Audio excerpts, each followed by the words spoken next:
Hi, cousins.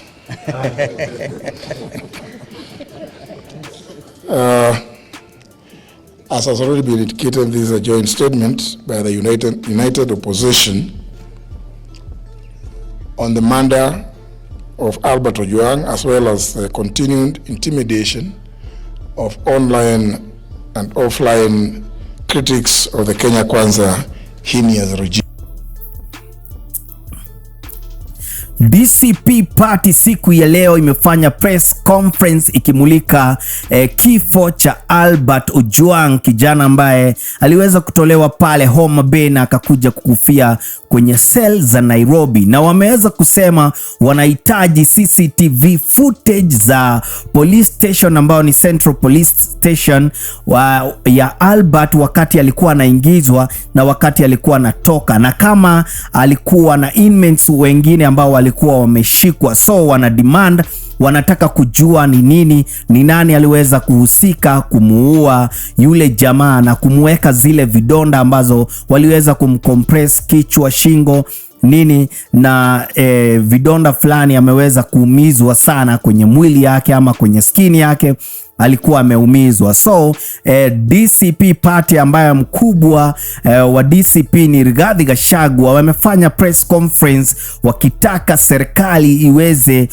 kuweza kukamata yule mtu ambaye amehusika kufanya ile mauaji ya Albert Ojwang. Na Albert Ojwang huenda akapata justice, manake hata siku ya leo kwenye Senate wameweza kuongelea pale na wameita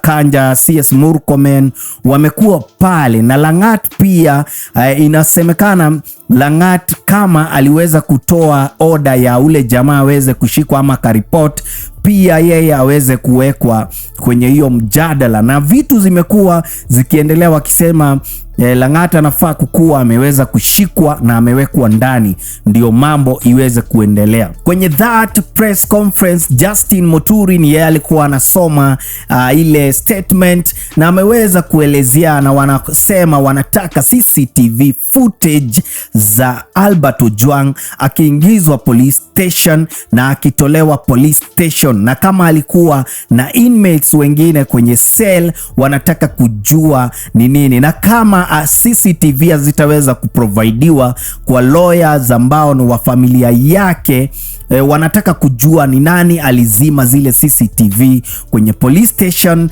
Central ndio waweze kuchunguza kwa kina ijulikane ni kina nani hao.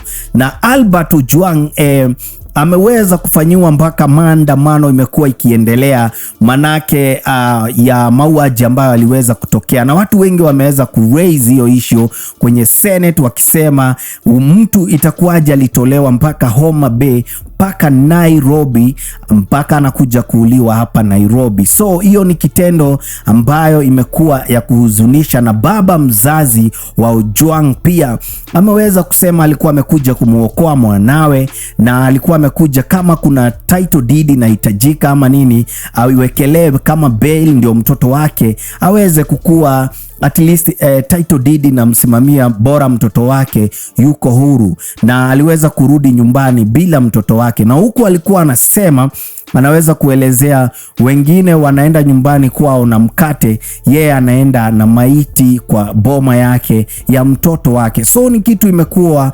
inahuzunisha sana upande wa baba wa Albert Ojwang. Hi, cousins.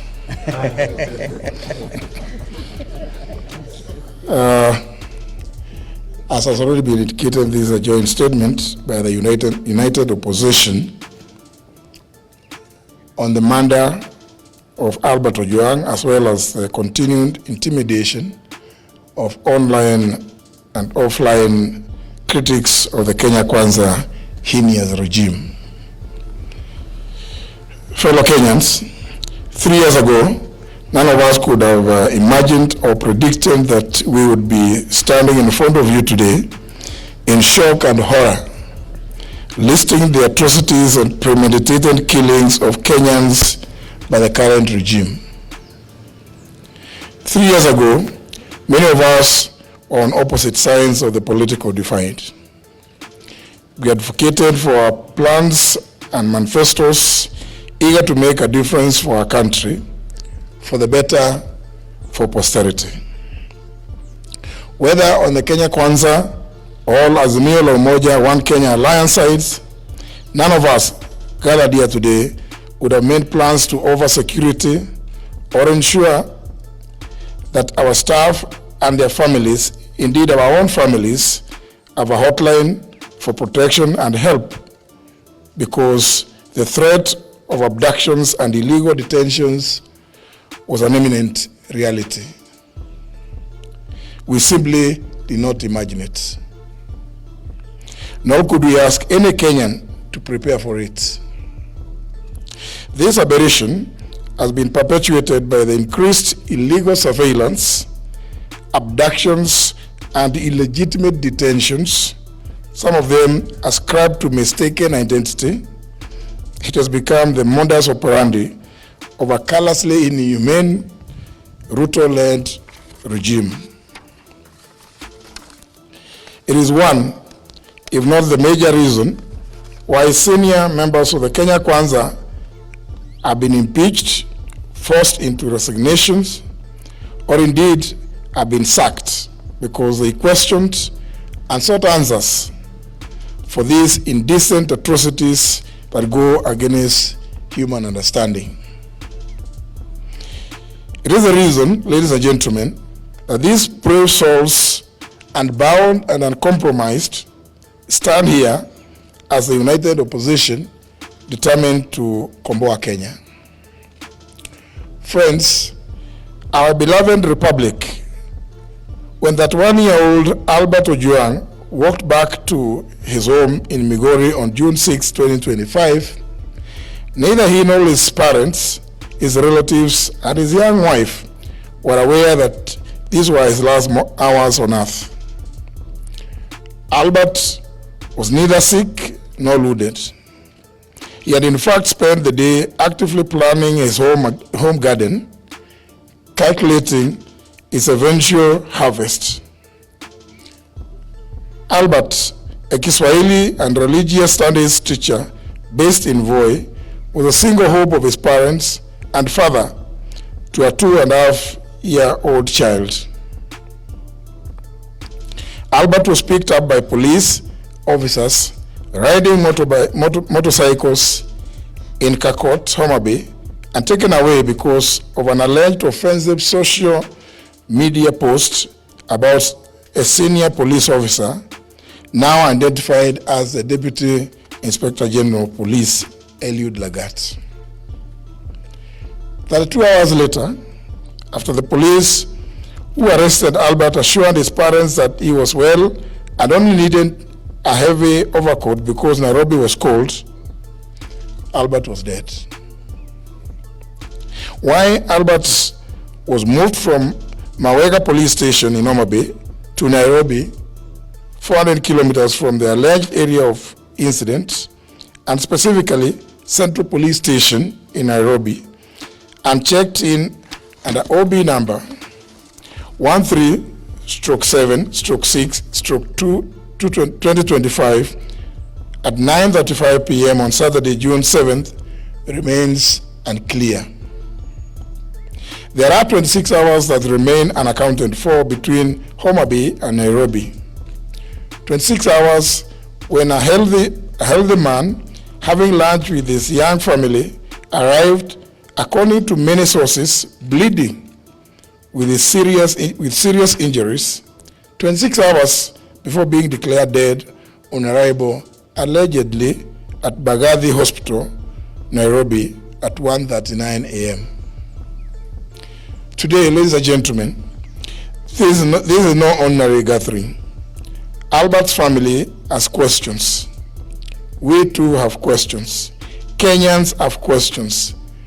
And indeed, the international community has questions. We all demand answers to the following. 1. The Criminal Procedure Code, Chapter 75 of the Laws of Kenya, has clear procedures on arrests relating to cognizable offenses. There should have been a formal complaint and an arrest warrant. Kenyans want to know if there was a formal complaint by the Deputy Inspector General Police Eliud Lagat, and if so, at what police station? Which date and time was this complaint recorded? Was it the OB entry number of the said was there an OB entry number for the said complaint? Number 2, we demand to know why Albert was moved from Mawego Police Station, Homa Bay, to Nairobi, and specifically sent to police station, and which officers accompanied him by name and rank.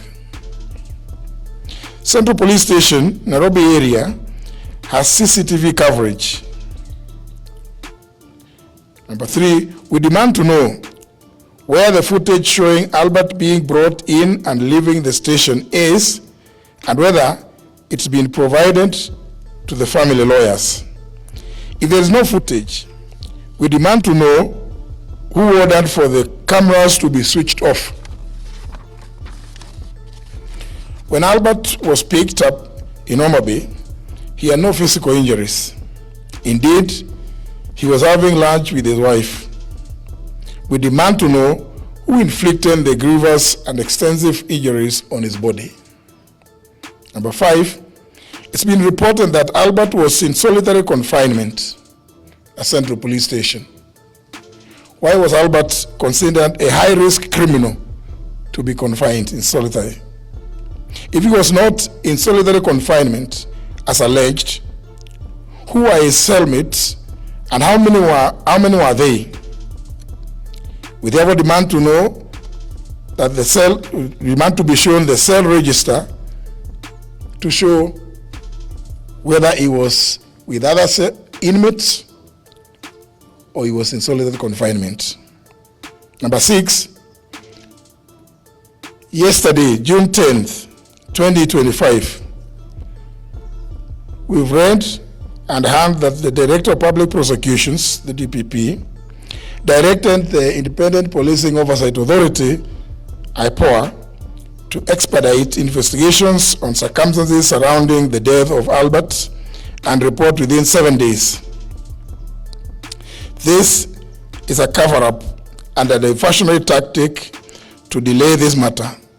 The mandate of the DPP under the Constitution of Kenya is to direct the National Police Service at the Directorate of Criminal Investigations in writing to do investigations, not to direct the IPOA.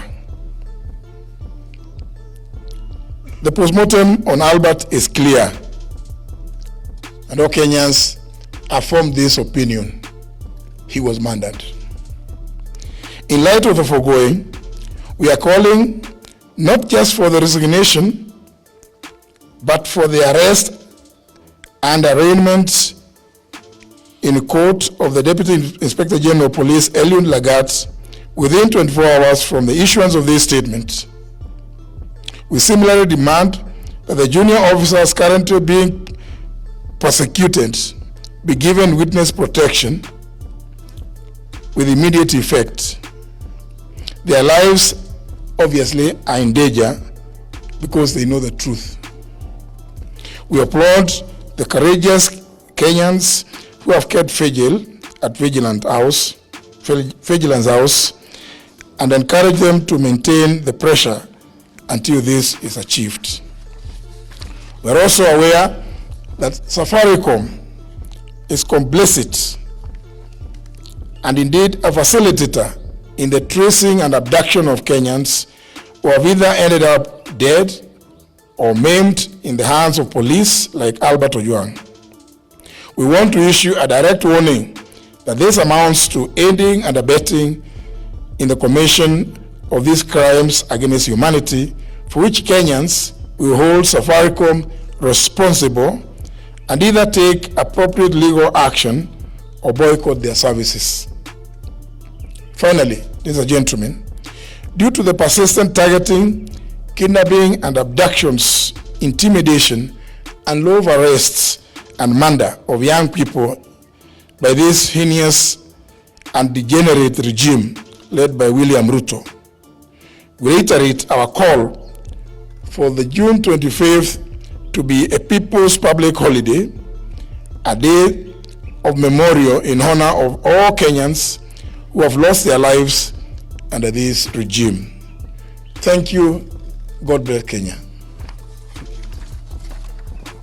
Tunazidi kuombea familia ya Albert Ojwang ndio waweze kupata justice na waweze kujua ni nani aliweza kumuua kijana wao.